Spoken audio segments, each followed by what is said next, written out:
absolute bastards. Our little potatoes popping up here have been cropped. They've been nipped off by something. I suspect muntjack.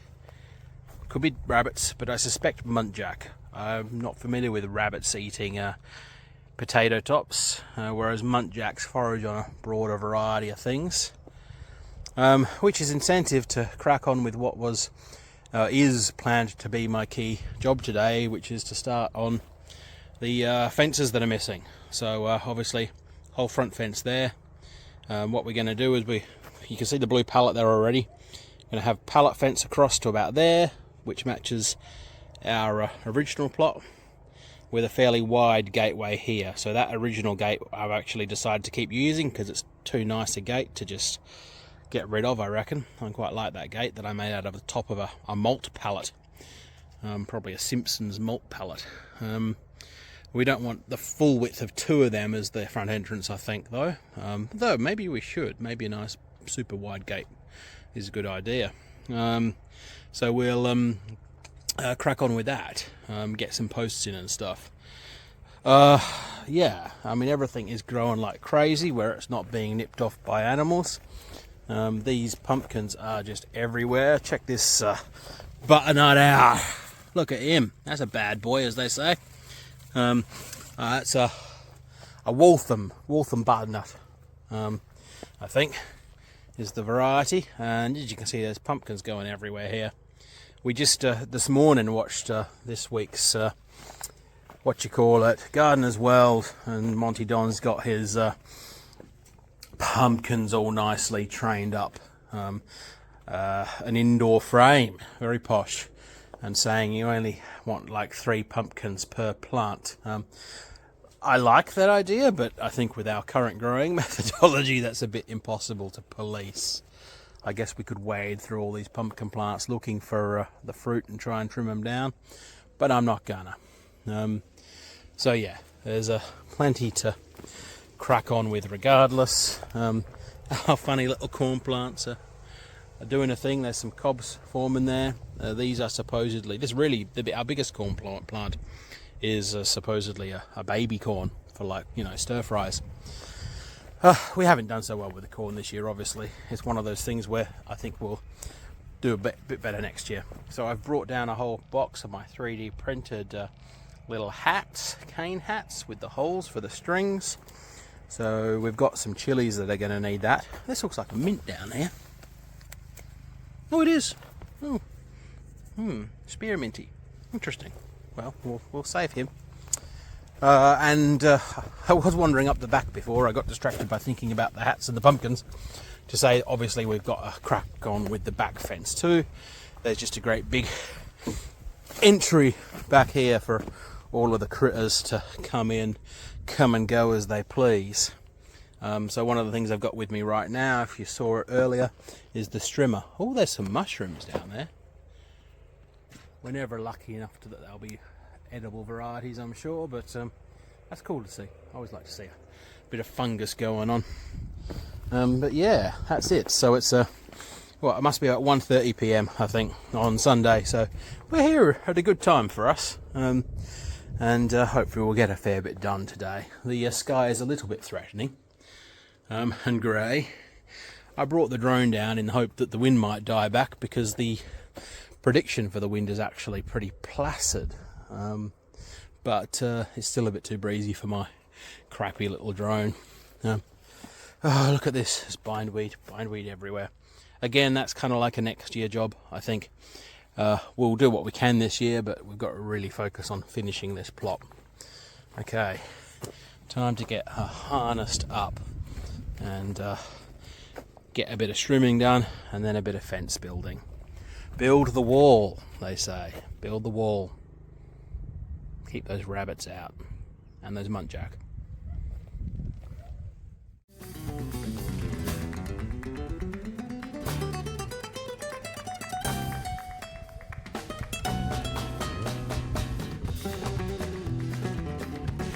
Burn, baby, burn.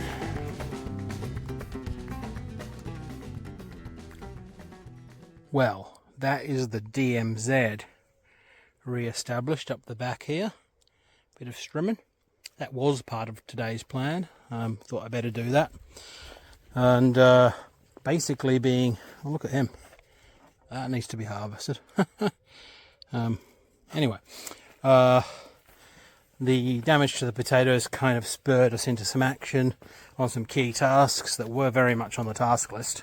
A temporary structure at the back made out of those panels. It won't keep a determined rabbit out, I'd say, but it will stop the muntjack getting in, I reckon. The munties are probably what eats potatoes. I'm not entirely sure. But the big thing today is up the front here. And it looks like a whole new place now. Look at that. Haha. So we got those posts in for the front gate. There's a bit more work to do there to stabilise them. I might put a little bit of postcrete in the top of the holes there. Near the surface is enough. A bit of old concrete's gone in there, and if we just whack a little bit of postcrete sort of either side, that will stiffen up the whole assembly. And then just a little bit around the tops of them. At least if it's the top, it's easy to get rid of. When I was digging one of these post holes, the highest post, strangely enough, I rammed straight into some concrete, and it was about, yeah, it was too deep. Wasn't about to try digging it all out. But yeah, so we've got a good old pallet fence on this side, a bit like our other one. So let me open this up. Oh, sorry about the camera work there. And I did some strimming out the front, so it's all nice and clean and neat. So yeah, so we've got some pallet fence there to match our old pallet fence over that side, which we probably want to put a bit of paint on or something, just some of that decking stuff. We've got some in an old tub, but yeah, so this will be our main entrance. So we decided to go for two pretty big gates. So this is the 1.2 metre by 1.2 metre malt pallet gate, probably a Muntins or a Simpsons malt pallet, and then there's that's another old malt pallet there. So we're going to have two 1.2 metre gates, which will be on the inside of these two posts here, so on my right there and on the left, and they will open out into the plot. So we'd have a giant kind of staging area here if we need to. Open them both out and we've got lots of space. Oh, the rain has just started on me. So it's another one of those sorts of days, weeks, where structural work to the plot has overtaken our need to look after some plants. Cat has got some protection on these potatoes, so there's a second layer of protection as well as the new fencing. The plot is now fully fenced, if not properly fenced. Bean cage obviously needs finishing for the beans, which are actually doing their best to climb up regardless, so that's good to see. I'm not so sure about those ochochas. They've been a bit shaded by the zucchini there. And this wisteria came out. I'm not quite sure what to do with it. I thought maybe on the gate, but I actually prefer the idea of having a damask rose on the left. Sorry, Rosa rugosa is what it is. Schedule 9 weed I recently discovered. So we need to be careful with that. Not allowed to let it into the wild. Nothing happened in the polytunnel today, though Cat did clean up some garlic. Another thing that's been neglected is I brought down a bunch of those little hats to put to string up these chilies, but that's not happened either. But I've put a couple of stakes in the floppier pair of chilies there, which just sort of they're leaning against now. And we've not staked up the tomatillos either. So they have their hats, but we've not put the little strings in like we have on that one yet. Oh, I can see a bindweed coming up the middle of that. Look at that little bastard. Look at that. Oh, up both those. There's a whole big bindweed. I just realised there's a whole pile of it in the middle there. I think the problem is the leaves look a little bit like the tomatillo leaves, so you don't spot them till they've got that big. Okay. Bindweed weeding is just, yeah, we're going to have to keep doing it, but this year we are going to fall behind a bit. So Cat cleaned up some of our garlic, and there we go. Really nice looking garlic. There's a couple of bags of it there. That's not even close to all of it. Well, I'm going to go get the car, bring it down here, and we'll start loading up. Oh, and I also got the drone out today, so I got a couple of new drone photos. Well, a whole bunch of new drone photos, of which I will hopefully extract a couple. These pears that we've thinned out are really swelling nicely. And this one here has been bopping me on the head. It's perfect height, gets me right in the forehead. Yeah, so he may be a bit bruised.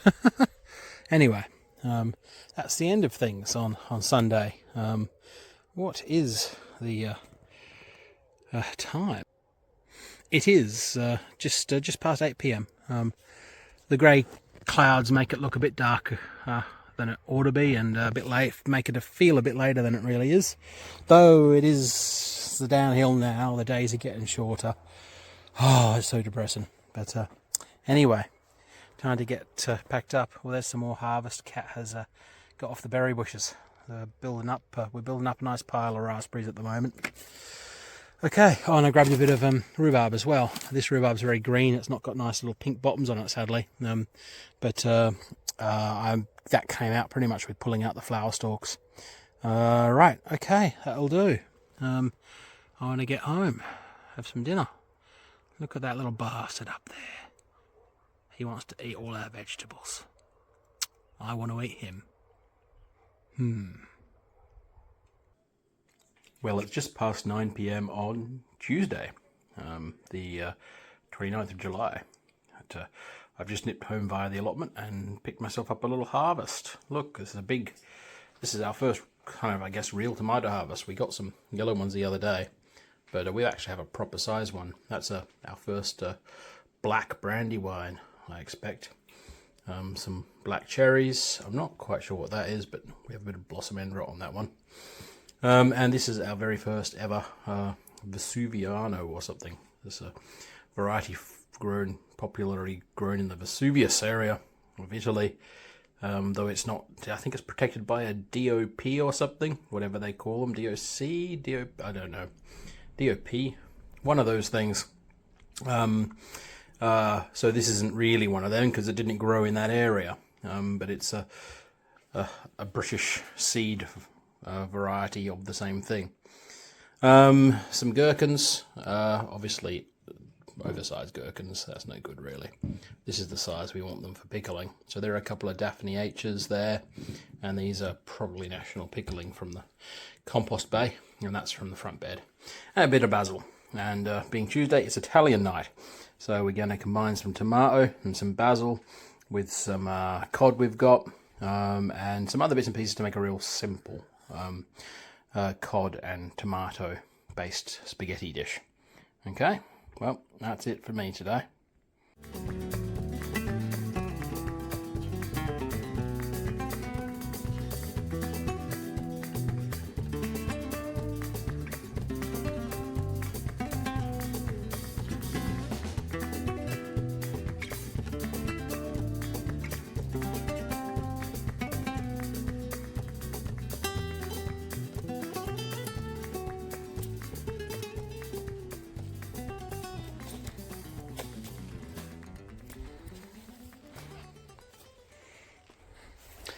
Well, it's 7 p.m. on Wednesday the 31st of July, and that makes July a bit of a wrap now, doesn't it? It is so nice having this new front on the plot. Really great to walk in here, and I mean, aside from obviously some minor hazards like that bit of wood I've got stuck out there, we can just walk in on a nice flat surface now. No more jumping over heaps and trenches. Obviously quite a bit of work to do there to get that ready, but we're looking good. This is just a Wednesday evening trip down to do a thorough watering in the polytunnel and the greenhouse for the most part. These potatoes are looking happier now. They're not being consumed by critters, though something seems to have had a bit of a field day on that marigold. But no, look, the potatoes here are looking real good too. Bean frame is really, I saw the bean frame today, I was like, bugger, I should have brought the mesh. But oh well. I mean, the beans some of the beans have found the sticks and they're climbing up there, as you can see. The achocha are a little diminutive down here, but oh well, there's some bindweed and other weeds in there as well. Anyway, we've got a basket of tools. Kat has already harvested one little zucchini. Got some seeds just in case we get that far, but the main job for me is to crack on with the watering. So we are trying to water the tomatoes twice per week, and day sort of one Wednesday, which is work from home day, is a good day for watering tomatoes, and then on either the Saturday or the Sunday. And we have some good fruit forming in here. Look at them. That's the plant I got the black brandywine tomato from the other day, or last night actually. That was our Italian Tuesday pasta sauce base, really. But yeah, we could look up the centre here and we see lots of fruit happening, and cherry tomatoes ripening up there. We had some of those black cherries on our dinner last night too, and yeah, lots of good looking tomatoes. That must be the Amish paste there, I think. And the long skinnier ones down there that are also big but pointier must be the Jersey Giant. That's my guess. I have to look that up. I've got it all written down somewhere, but it's not actually written on the plants themselves. We've got some eggplants happening, so that's good. Aubergines, if you will. But I don't know what's up with these plants. They've all got this speckledy thing going on. And there's some webbing. I think there's some mites of some sort on here. That might be what, yeah, look at that. There's webbing all over that. I wonder if I should spray them with something. But they're having fruit, which is good to see. Little black ones down there, skinny ones. No fruit on that plant. That's the watering one down there that I just turned on at the front. Just giving lots of water to that giant melon plant. Look at that. That's a Petitgris de Rennes, I believe, however that's pronounced. And look, there's a melon right there. Yeah. What we got here? I saw one the other day. Oh, there's a little green eggplant down there. And then there's another black one there. Cool, so we've got eggplants happening. I think we probably need to get some feed onto these. I've got some potash to put on them. We had our first one of these last night. I didn't get any film of that, I think, but that's the Vesuviano variety tomato. And it was super tasty. That was a really good little tomato. Okay, anyway, let's crack on with this watering, hey? Well, that's a bit hilarious. Box is this big. Content is half the size. That's a fresh, unopened bag. That's what came in it. And the box is designed to make it look like twice as much than it really is. Really, if you think about that, when I buy something like this, I think about how many handfuls I'm going to get out of it. I think, well, there's a good few handfuls there. There's a lot less handfuls there. It's a pretty lot. Not even half the size, really. Look, because it's a lot thinner than the box, as well as a lot smaller. So that brand can go do one as far as I'm concerned. Okay, it's nearly 9 PM. That's us done for today. Did all that watering, of course, and then hung around and did a bit more. Not watering, just other bits. So I've cleared these tomatoes. Don't know how visible it is compared to the previous photos. Quite a bit of understory clearance down here. And just general side shooting, the usual thing. Good old bit of watering in the greenhouse, of course. And I'm just really admiring this yucky blue chili there. Yaki? I don't know. That's a beautiful thing. There's only one fruit on it so far, which is that little purple thing down in the middle there. And then opposite, I just really like this variegated one as well, and that's got a pretty big fruit on it. Look at that. These are sort of growing pretty rapidly. Hopefully we'll get some more fruit forming, and rather than just leaves, you might be able to see from here there's quite a lot of fruit on some of these. not much going on our 3 little super hots down here yet. And in between them, the okra are actually looking pretty good. I think we need to get our timing right with okra. I think we need to get it in before the chilies, if that's to be our growing arrangement. And let them grow up so they get up above the chilies, so they catch more light. Had a little bit of a clearance down here, and we've put another row of carrots in under that plank. These are the first rows of carrots underneath the tomato and some other weeds. Weed tomato. We've just cleared out this patch and put a little row of daikon in there, mooli or whatever you want to call them, and that's it. Done a bunch of weeding and cleaning and tidying up, and yeah, just sort of getting some of the pumpkins out of the way here so the beans have more space to grow in. Cat has harvested a big pile of raspberries. It is raspberry season. There's another raspberry. The zucchini from earlier as well, and somewhere in here I've got some, there we go, some Kashmiri mirch chilies, which I've harvested green to go in tonight's leftover curry dinner. Right, okay, this isn't looking great. That's the what's it called, what's the thing called that I pulled out? Cat, what's this? Wisteria. Yeah, this wisteria that I pulled out has not enjoyed the experience. Look at that. I don't know if it'll live. I'm not terribly fussed. As it stands, some of the stuff we've rescued has done quite well, so you can't win them all. Anyway, it's getting dark now. It's a beautiful pink-orange sky in the distance, which is never going to come out well on the phone, as these things never really do. But it's not too bad. Okay, time to get home.